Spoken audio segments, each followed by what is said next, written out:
बिना सास के ससुराल में बहू ने की लाखों की शॉपिंग। पापा, आज मैं अपने दोस्तों के साथ शॉपिंग के लिए जा रही हूँ, मुझे 5,000 रुपए चाहिए।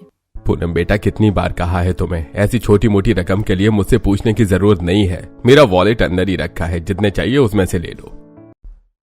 मेरी तरफ से भी 5,000 रखो और अच्छे से शॉपिंग करना। और हाँ, लोकल मार्केट से लेने की कोई जरूरत नहीं है।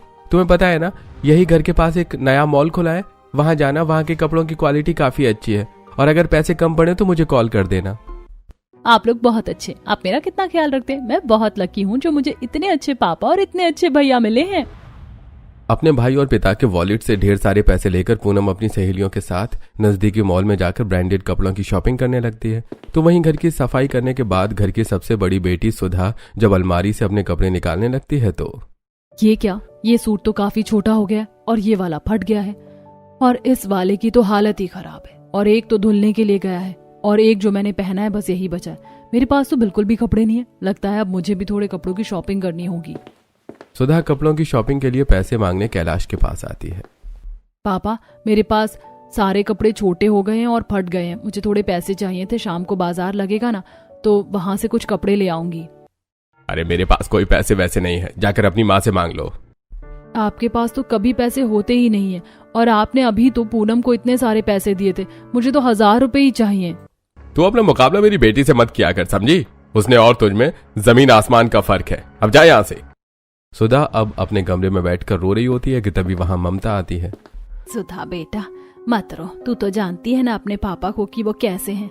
मेरे पास भी इस वक्त पैसे नहीं है, वरना मैं तुझे दे देती। पूनम के कुछ पुराने कपड़े रखे हैं, मैं वो लेके आती हूँ। मैं और पूनम, हम दोनों ही इस घर की बेटियां हैं, लेकिन फिर हम दोनों में इस तरह भेदभाव क्यों किया जाता है? पूनम ने शॉपिंग के लिए 5,000 रुपए मांगे और पापा भैया ने उसे 20-25 हजार रुपए दे दिए, लेकिन जब मैंने 1,000 रुपए मांगे तो उन्होंने मुझे डांट दिया। पापा और भैया को देख देख कर मुझे अब धीरे धीरे मर्द जात से नफरत हो रही है। दरअसल सुधा कैलाश की सगी बेटी नहीं थी। ममता के पति आलोकनाथ की सुधा के पैदा होने के 2 साल बाद ही मृत्यु हो गई थी, जिसके चलते ममता के घर वालों ने ममता की शादी कैलाश से करवा दी थी। आपने तो पूरे कमरे में कागज ही कागज फैला रखे हैं। हाँ, ये सारे मेरे प्रॉपर्टी के पेपर हैं।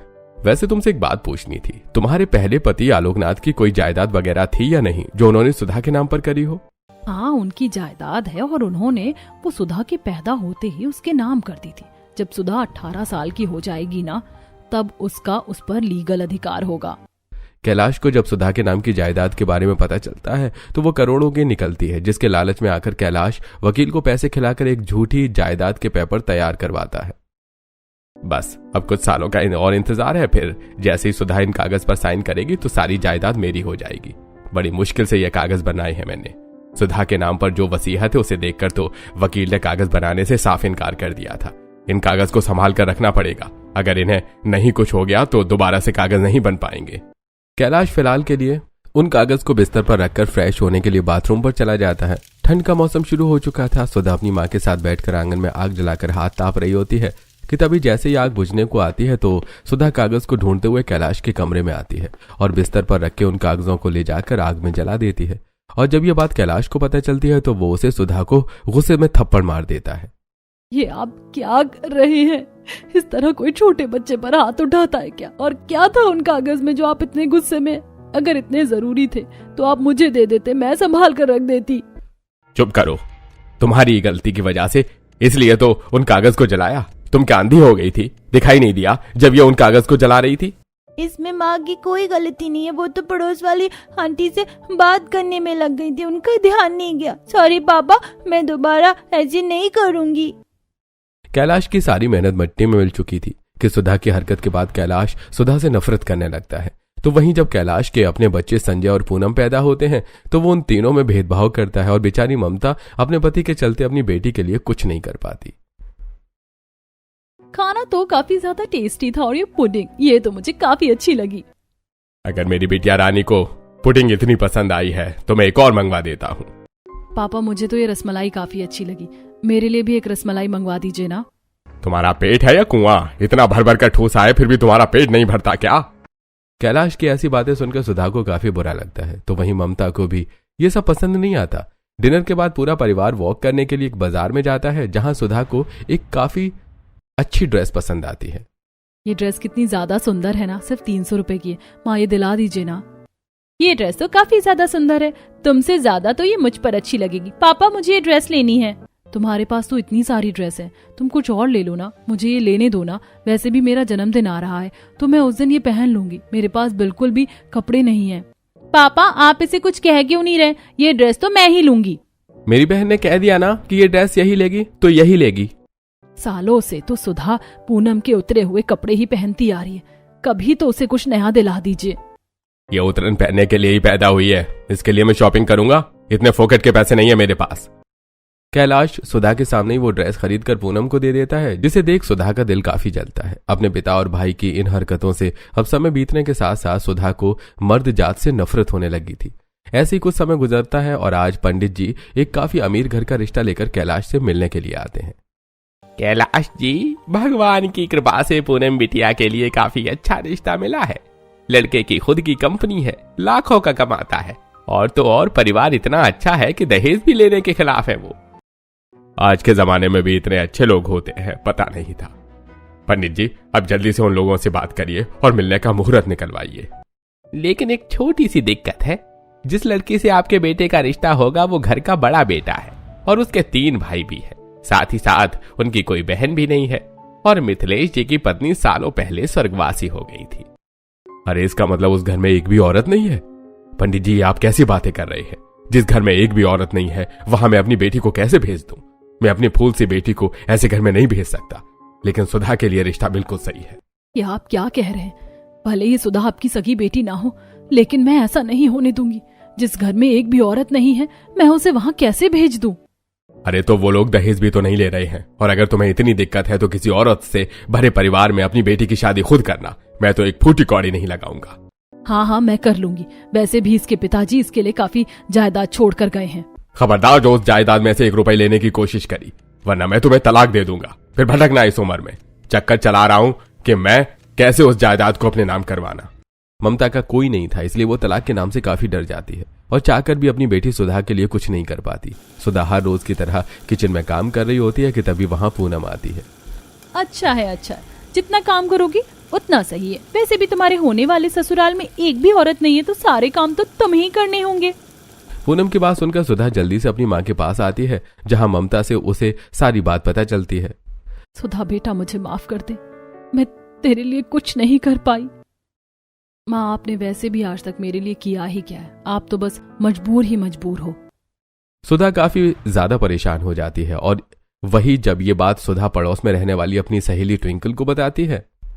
यार घर में एक भी औरत नहीं है, चारों तरफ सारे मर्द ही मर्द होंगे, पता नहीं उनकी नजर कैसी होगी। तू जरा बचकर रहना, और कुछ हो तो मुझे फौरन कॉल कर देना। अपने सौतेले बाप और भाई की हरकतों को देख देख कर मुझे तो मर्द जात से नफरत हो गई है, और अब मुझे ससुराल ऐसा मिला है कि सिर्फ उसमें मर्द ही मर्द है। सास बिना ससुराल में मैं कैसे रहूंगी? सुधा काफी परेशान होती है। तो वहीं अब कुछ समय में सुधा की शादी की तैयारी शुरू हो जाती है और आज सुधा के ससुराल से उसका शादी का जोड़ा आता है, जिसे देख पूनम हंसते हुए ये भी कोई शादी का जोड़ा है? कितनी बुरी चॉइस है इनकी। मायके में तो तुझे कभी नए कपड़े मिले नहीं, ससुराल में भी तेरा यही हाल होगा। मुझे तो लगता है ये तेरी मरी हुई सास के जमाने का शादी का जोड़ा है। पूनम की ऐसी बातें सुनकर सुधा का और दिल दुखता है और अब इसी तरह समय गुजरता है और सुधा और संदीप की धूमधाम से शादी हो जाती है। विदाई के बाद सुधा अपने सास बिना ससुराल पहुंचती है। दहलीज पर सुधा के सभी देवर और ससुर हाथ में पूजा की थाली लिए गृह प्रवेश की तैयारी करके खड़े होते हैं। मुझे बहुत ज्यादा तो नहीं पता, लेकिन मेरे ख्याल से दाएं पैर से चावल से भरे कलश को गिराकर अंदर आते हैं। इन चीजों के बारे में सुधा को अच्छे से पता था, इसलिए वो बिना कुछ बोले ही अब अपना गृह प्रवेश की रस्म को पूरा करती है। वेलकम होम भाभी, पता है आपके आने की खुशी में हमने खुद अपने हाथों से पूरे घर की डेकोरेशन की है। कैसी लगी आपको डेकोरेशन भाभी? आप आ गई हो ना, तो आप मेरे साथ रोज शाम में वीडियो गेम खेलना, आप ही मेरी पार्टनर हो। नहीं भाभी, आप मेरे साथ शाम में बाइक राइड पर चलना, आपको मैं बाइक पर ही सारा शहर घुमा दूंगा। आपका ये देवर राइडर जो है। अरे अरे, सुधा को तो बोलने का मौका दो। देखते हैं सुधा अंकुर के साथ गेम खेलेगी या कार्तिक के साथ बाइक राइड पर जाएगी। बताओ सुधा, क्या करना है तुम्हें? कुछ नहीं ना, मुझे ना गेम पसंद है और ना बाइक पर घूमना, मैं थक गई हूँ। इतना कहकर सुधा कमरे की तरफ चली जाती है, जिसे देखकर उसके दोनों देवर अरे भाभी को क्या हुआ? हमने कुछ गलत कहा क्या? अरे अभी अभी तुम्हारी भाभी आई है, पता है शादी की थकान कितनी होती है। संदीप बेटा जाओ, तुम भी जाकर आराम कर लो और कुछ जरूरत हो तो बता देना। संदीप कमरे में आ जाता है और अब दोनों पति पत्नी अपनी रात गुजारते हैं। अगले दिन सुधा सुबह सुबह जल्दी उठकर तैयार हो जाती है और अब रसोई में जाकर पहली रसोई की तैयारी करती है। इतने सारे मर्द हैं घर में, एक भी अगर 10 पूरी खाएगा तो मुझे कम से कम 40 से 50 पूरी बनानी पड़ेगी। हे भगवान, कहाँ फंस गई मैं। अगर कम से कम मेरी सास होती तो वो थोड़ी बहुत मदद तो करवाती। सुधा परेशान होते हुए खाना बनाने लगती है कि तभी सुधा के दोनों देवर अंकुर और कार्तिक रसोई में आते हैं।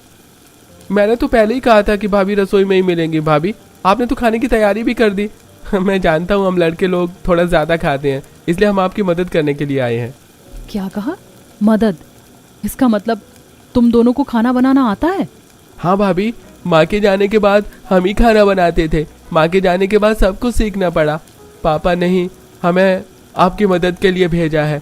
वो तो खुद भी आना चाहते थे लेकिन उन्हें ब्लड प्रेशर की प्रॉब्लम है ना, इसलिए नहीं आ पाए। चलिए हम आपकी मदद करवाते हैं।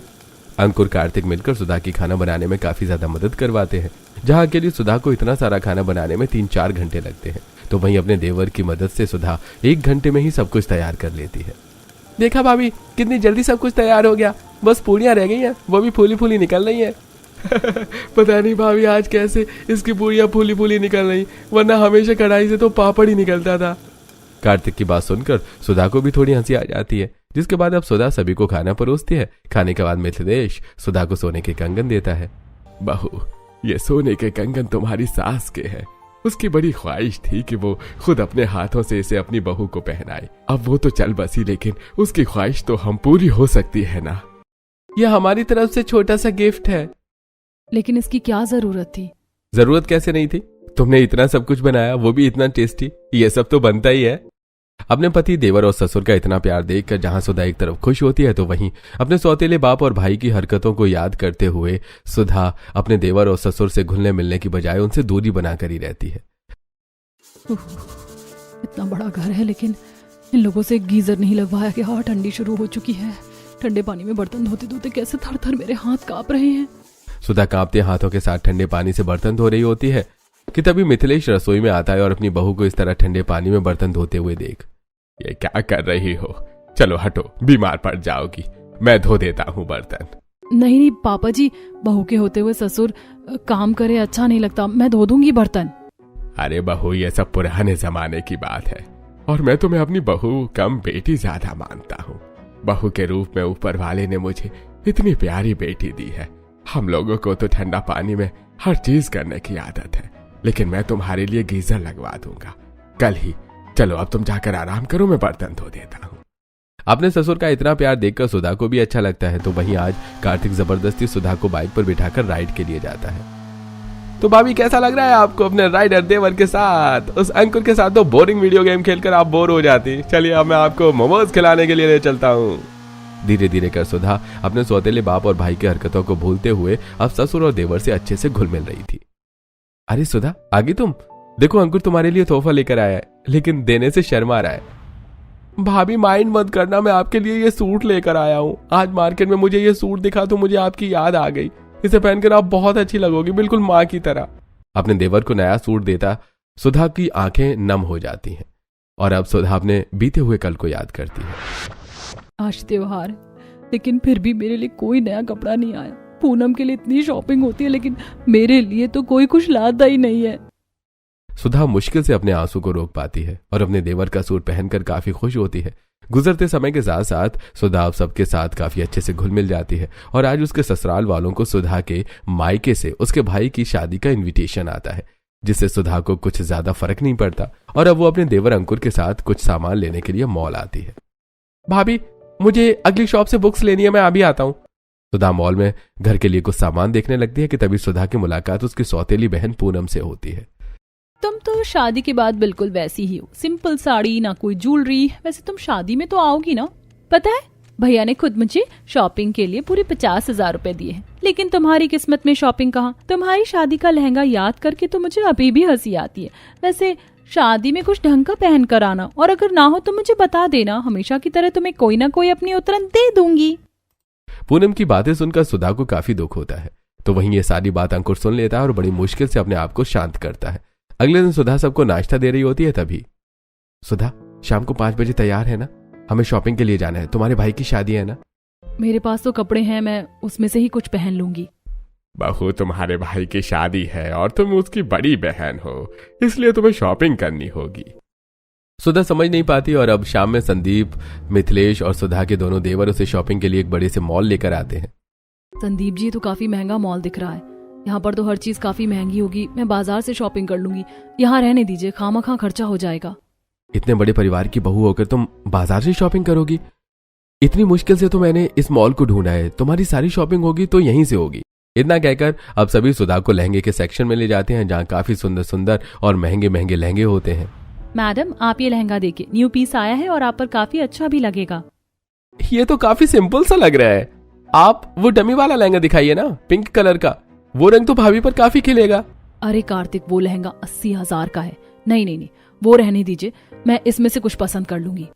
भाभी, आप भी न चुप रहिए और मैडम आप वो लहंगा दिखाइए। कार्तिक जबरदस्ती करके सुधा के लिए वो 80,000 रुपए का काफी महंगा लहंगा खरीदता है। इससे सुधा अभी शौक नहीं थी कि तभी मिथिलेश, बहू, मुझे लड़कियों के कपड़ों के बारे में इतना पता तो नहीं है, लेकिन तुम्हारे भाई के संगीत के लिए ये ड्रेस काफी अच्छी रहेगी। ये शायद इंडो वेस्टर्न ड्रेस है। अभी कार्तिक के कहने पर मैंने इतना महंगा लहंगा लिया है और अब संगीत के लिए मुझे ये लेने के लिए कह रहे हैं, और ये तो थोड़ी वेस्टर्न स्टाइल में भी है। मैं इसे कैसे पहनूंगी? मैं संगीत में अपनी साड़ी में से कुछ पहन लूंगी। तुम्हें सिर्फ चीज पसंद करनी है, महंगा सस्ता छोड़ दो। और अगर मेरी बेटी होती तो भी मैं उसे यही पहनने के लिए कहता, और तुम तो मेरी बेटी जैसी हो। मिथिलेश जबरदस्ती सुधा को संगीत के लिए वो इंडो वेस्टर्न ड्रेस दिलवाता है। तो वहीं अब संदीप और अंकुर सुधा के लिए ढेर सारी साड़ियां और सूट निकलवाते हैं। अरे बस करिए आप लोग, शादी के लिए 2-3 जोड़े काफी होते हैं। इतने सारे कपड़े लेकर मैं क्या करूंगी? अलमारी थोड़ी ना भरनी है। भाभी, लड़कियों को तो हमेशा अपनी अलमारी कपड़ों से भरी अच्छी लगती है, पता नहीं आपको क्यों अच्छी नहीं लगती। अरे और नहीं तो क्या, अंकुर बिल्कुल ठीक कह रहा है। ये सारे सूट उसके पसंद के हैं और साड़ियां मेरी पसंद की। अब तुम जल्दी से इन्हें ट्राई करके आओ। देखते ही देखते सुधा के सामने कपड़ों का ढेर लग जाता है। अभी कपड़ों की शॉपिंग खत्म हुई थी कि संदीप और अंकुर सुधा को फुटवेयर के सेक्शन में ले जाते हैं, जहां पर एक से एक सैंडल थी। अरे कपड़े तो फिर भी ठीक है, लेकिन सैंडल लेने की क्या जरूरत है? मेरे पास रखी तो है। भला अब मेरे कोई पैरों को थोड़ी ना देखेगा कि मैं अपनी सस्ती सैंडल पहनी हूँ या महंगी। भैया, भाभी तो बस आपके पैसे बचाना चाह रही हैं। भाभी इतनी सारी ड्रेस ली हैं, हर ड्रेस पर एक एक सैंडल तो लेनी होगी। एक्सक्यूज मी, आप ये सारी सैंडल दिखाइए। अंकुर तो छोटा है, लेकिन आप तो समझदार है ना, रोकिए इसे। अरे अंकुर, तुम जल्दी से टेप लेकर आओ, तुम्हारी भाभी का मुंह बंद करना है। तुम चुपचाप से बैठकर सैंडल ट्राई करो और खबरदार एक वर्ड बोला तो।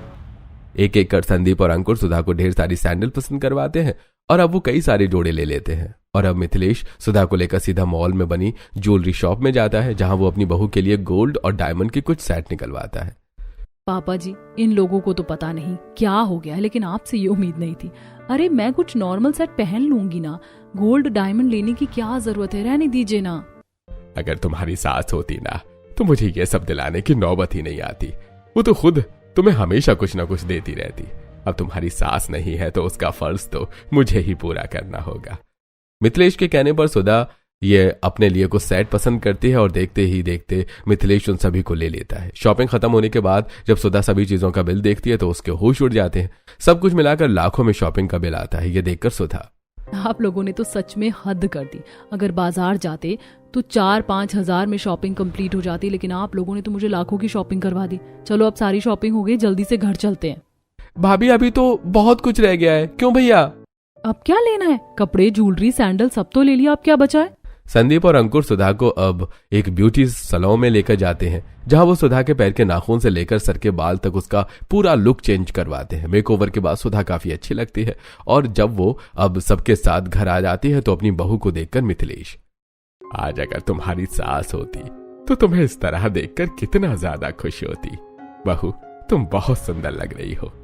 मैं जानता हूं तुम्हारी शादी के वक्त हम तुम्हें ठीक से शादी का जोड़ा नहीं भिजवा पाए थे। हमारे घर में सभी मर्द हैं, हमें पता ही नहीं है कि लड़कियों को किस तरह के कपड़े पसंद आते हैं, तो हमें जो सही लगा हमने भिजवा दिया। लेकिन अब तुम आ गई हो, इसलिए अब तुम्हें जो भी खुद से पसंद हो तुम ले सकती हो। इसलिए आज हम तुम्हें साथ ले गए, वरना ये सब तो हम तुम्हें लाकर सरप्राइज देते। और हाँ, तुम्हारी बहन की उतरन पहनने की तुम्हें कोई जरूरत नहीं है। उतरन, लेकिन पापा जी इस बारे में आपको कैसे पता चला? भाभी मैंने बताया उस दिन जब आपकी बहन आपको मॉल में मिली थी और आपको ताने दे रही थी, तो मैंने सब सुन लिया था। मुझे गुस्सा तो बहुत आया, अगर मैं चाहता तो उस वक्त सुना भी सकता था, लेकिन मैं रिश्ते की मर्यादा में रहकर चुप रहा और मैंने घर आकर सभी को ही सारी बात बताई। इतनी सी बात को लेकर सुधा के ससुराल वाले उसे लाखों रुपए की शॉपिंग करवा देते हैं। ये देख सुधा को आज पूरी तरह से यकीन हो चुका था कि जितना उसने अपने ससुराल वालों को गलत समझा था वो उतने ही ज्यादा अच्छे थे। अगले दिन ही सुधा शादी के फंक्शन में जाने के लिए Indo western dress, diamond jewellery, sandal और अच्छा सा मेकअप करके तैयार हो जाती है। और जब घर वाले सुधा को इस नए लुक में देखते हैं तो, हाय भाभी आज तो आप कतई जहर लग रही हो, जहर। अरे चल हट पगले, भाभी से कोई ऐसे करके बात करता है क्या? बहू इसकी बातों पर ध्यान मत देना, अब तो यहाँ खड़ा खड़ा देखता ही रहेगा। ये जाकर अंदर से लाल मिर्च भी लेकर आएगा, बहू की नजर उतारनी है। मिथिलेश सूखी लाल मिर्च से अपनी बहू की नजर उतारता है तो वहीं संदीप सुधा के कान के पीछे काला टीका लगा देता है। जिसके बाद अब सुधा जब अपने ससुराल वालों के साथ अपने मायके के शादी के फंक्शन में आती है तो सुधा के माता पिता, भाई और बहन सुधा को देखकर दंग रह जाते हैं। ये सच है या मेरी आंखों का धोखा? ये सुधा ही है ना, वो गंदी सी पुराने कपड़ों में रहने वाली? इसकी ड्रेस कितनी सुंदर लग रही है, कहीं इसने प्लास्टिक सर्जरी तो नहीं करवाई? सुधा मेरी बच्ची, कितनी प्यारी लग रही है तू। ये ड्रेस कहाँ से आई तेरे पास? तेरे पति ने दिलाई? तेरा तो पूरा हुलिया ही बदल गया है, बिल्कुल राजकुमारी लग रही मेरी बेटी। माँ ये सब तो मेरे ससुराल वालों का कमाल है। पता है भैया की शादी से पहले उन्होंने मुझे पूरे लाख रुपए की शॉपिंग करवाई है और मेरा मेकओवर भी करवाया।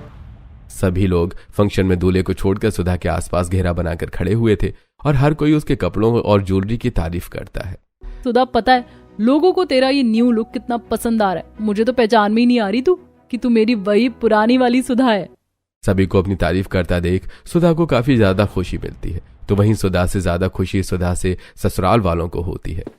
अगले दिन जब सुधा वही 80,000 रुपए का लहंगा, गोल्ड की ज्वेलरी पहनकर शादी में आती है तो सभी के होश उड़ जाते हैं। तो वहीं पूनम तो अपनी बहन को देखकर पूरी तरह से जल भुन जाती है। पूनम के हाथों में गिलास का जूस लेकर बस अपनी बहन को घूर घूर कर देखे जा रही थी कि तभी अंकुर गलती से शादी में घूमते हुए पूनम के लहंगे पर पैर रख देता है। ये देख पूनम, अंधे हो, दिखाई नहीं देता मेरा इतना महंगा लहंगा खराब कर दिया, पता है कितने का है? सॉरी पूनम जी, वो मैंने ध्यान नहीं दिया। तुम्हारी औकात भी है इतना महंगा लहंगा लेने की? बड़े आए माफी मांगने वाले। सभी के सामने पूनम सुधा के देवर की काफी बेइज्जती करने लगती है, तो वहीं अंकुर अपनी मर्यादा में रहकर पूनम को कुछ नहीं कहता। तभी गुस्से से तिलमिलाती हुई सुधा आती है। पूनम ये क्या तमीज है बात करने की? भूलो मत ये मैं नहीं हूं जो तुम्हारी सारी बेइज्जती सहूं। चुपचाप से माफी मांगो मेरे देवर से। और तुम क्या 10-15 हजार के लहंगे पर इतरा रही हो? पता भी है जो लहंगा मैंने पहना है कितने का है, और ये ज्वेलरी ये सब मिलाकर 2 से 3 लाख का है, और तुम इस लहंगे के लिए मेरे देवर की बेइज्जती कर रही हो। अरे तेरी इतनी हिम्मत कि तो मेरी बेटी को माफी मांगने के लिए कह रही है? देखिए भाई साहब, भले ही सुधा आपकी बेटी है लेकिन वो हमारी बहू भी है, और हमें ये नहीं पसंद कि कोई हमारी बहू से इस तरह बात करे। अरे तो आप अब मुझे सिखाओगे कि किस तरह से बात करनी चाहिए या नहीं? अंकल जी आप हमसे बड़े हैं, लेकिन हमें यह नहीं पसंद कि आप हमारे भाभी या पापा से इस तरह से बात करें। आप लोगों ने सुधा के साथ बचपन से काफी बुरा बर्ताव किया है, लेकिन अब और नहीं, समझे? आप लोग भले ही आप लोगों ने सुधा को वो खुशी नहीं दी हो जिसकी वो हकदार है, पर हम उसे वो खुशी देने के लिए हैं। अपने ससुराल वालों को अपनी तरफ से इतना बोलता देखकर सुधा काफी खुश होती है, तो वहीं सुधा के सौतेले बाप और बहन का मुंह बन जाता है। थोड़ी देर बाद ममता अब सुधा उसके ससुराल वालों के पास आती है। मुझे माफ कर देना, मैं तुम्हारे हक के लिए कुछ नहीं कर पाती, लेकिन अब मैं बहुत खुश हूँ कि तुम्हें इतने अच्छे ससुराल वाले मिले हैं। मुझे तो हमेशा लगता था कि मुझे बिना सास नंद का ससुराल मिला है, पता नहीं इतने सारे मर्दों में मैं कैसे रहूंगी, लेकिन सच कहूँ अब मैं बहुत खुश हूँ। और होगी भी क्यों नहीं, वैसे भी सुधा को हमने बहू कम बेटी ज्यादा माना है। अंकुर और कार्तिक तो सुधा के साथ बिल्कुल दोस्तों की तरह रहते हैं। आंटी जी आप बिल्कुल भी फिक्र मत करिए, हम भाभी का काफी अच्छे से ध्यान रखते हैं, भाभी तो हमारी दोस्त हैं, दोस्त।